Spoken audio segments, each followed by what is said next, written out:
30 अप्रैल को यानी आज से 5 दिन बाद डोनाल्ड ट्रंप को अमेरिका के राष्ट्रपति बने 100 दिन हो जाएंगे। अपने कार्यकाल में अब तक ट्रंप ने क्या फैसले किए हैं और उन फैसलों का अमेरिका और दुनिया पर क्या असर हुआ है, उन पर एक नजर जरा डाल लेते हैं।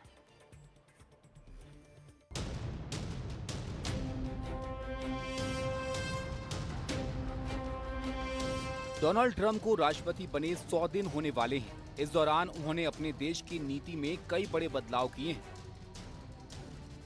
ट्रंप ने सत्ता संभालते ही अपने पहले 95 दिनों में 137 शासकीय आदेश जारी किए, जबकि जो बाइडेन ने अपने पूरे कार्यकाल में सिर्फ 162 कार्यकारी आदेश जारी किए थे। कार्यकारी आदेशों को कांग्रेस की मंजूरी की जरूरत नहीं पड़ती, लेकिन अभी तक वो सिर्फ 5 बिल कांग्रेस से पारित करवा पाए हैं, जो सबसे कम है। लेकिन ट्रंप ने जो ये फैसले किए हैं, उनसे उनकी लोकप्रियता बढ़ी है या घट रही है? सोमवार को हुए रॉयटर्स IPSOS के एक ओपिनियन पोल में इसका संकेत मिलता है। ट्रंप के अब तक के कार्यकाल पर सिर्फ 42% लोगों ने मोहर लगाई, यानी ज्यादातर लोगों को पसंद नहीं है, जबकि आर्थिक मामलों पर सिर्फ 37% लोग ट्रंप के समर्थन में हैं। 83% लोग चाहते हैं कि अदालत जो फैसला कर रही है ट्रंप उन्हें माने। 57% लोग शिक्षा संस्थानों के फंड रोकने के खिलाफ हैं, यानी ट्रंप ने हार्वर्ड जैसी संस्थाओं के खिलाफ जो कार्रवाई की है वो लोगों को रास नहीं आ रही है। 66% लोग सांस्कृतिक संस्थाओं जैसे थिएटर और संग्रहालयों पर सरकारी नियंत्रण के खिलाफ हैं। ट्रंप को सबसे ज्यादा इमिग्रेशन की नीति पर समर्थन मिला, जहां 45% लोग उनके साथ हैं, लेकिन इसमें भी 46% लोग इमिग्रेशन नीति के खिलाफ हैं। 59% लोगों का मानना है कि टैरिफ बढ़ाने और नेटो जैसे मुद्दों पर यूरोप से टकराने की वजह से दुनिया में अमेरिका की साख गिर रही है। ट्रंप ने अपने प्रचार के दौरान जो वादे किए थे, उनमें सरकार में कटौती करने का वादा अहम था। ये काम उन्होंने दुनिया के सबसे अमीर आदमी एलॉन मस्क के सुपुर्द किया और मस्क ने 27 विभागों में से कुल 2,80,000 लोगों की नौकरियां खत्म कर दी। 24 घंटों के अंदर रूस यूक्रेन जंग खत्म करने का दावा खोखला साबित हुआ।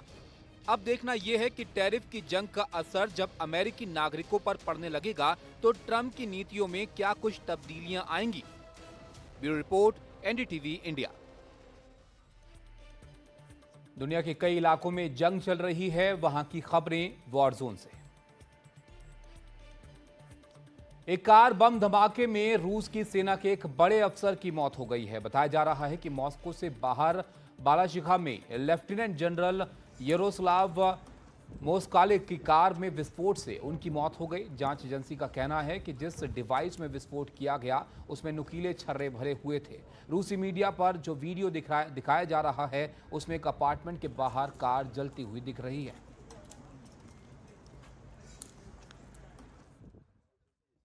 मॉस्को में कार धमाके में रूसी सेना के इतने बड़े जनरल की मौत जाहिर सी बात है कि रूस के लिए एक बहुत बड़ा झटका है। शुरुआती तौर पर इस कार धमाके को लेकर स्टेट मीडिया ने ये रिपोर्ट किया कि ये गैस लीक की वजह से हुआ धमाका है, लेकिन जांच में पता चला कि इस कार में इम्प्रोवाइज्ड एक्सप्लोसिव डिवाइस के जरिए धमाका किया गया। लेफ्टिनेंट जनरल यारोस्लाव मोस्कालिक की मौत को लेकर शक की सुई जो है वो यूक्रेन पर जताई जा रही है, खासतौर पर तब जब एक दिन पहले ही रूस ने यूक्रेन की राजधानी कीव पर बड़ा हमला बोला हो और जिसमें कम से कम 9 लोगों की जान गई और 70 से अधिक घायल हुए।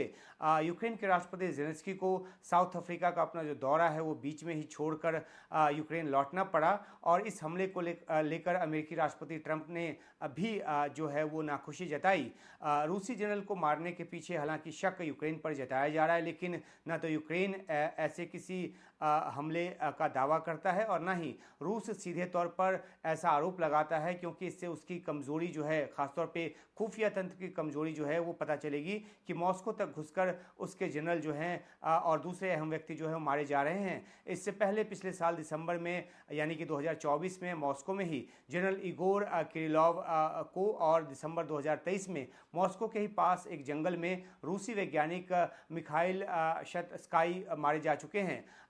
रूस यूक्रेन के बीच युद्ध विराम की सूरत हाल फिलहाल नजर नहीं आ रही और ऐसे में इस इस तरह की किलिंग्स के जरिए जाहिर सी बात है कि रूस और ज़्यादा बौखला गया है और पहले भी वो बौखलाता रहा है और इसका बदला यूक्रेन पर ताबड़तोड़ हमले के तौर पर लेता है।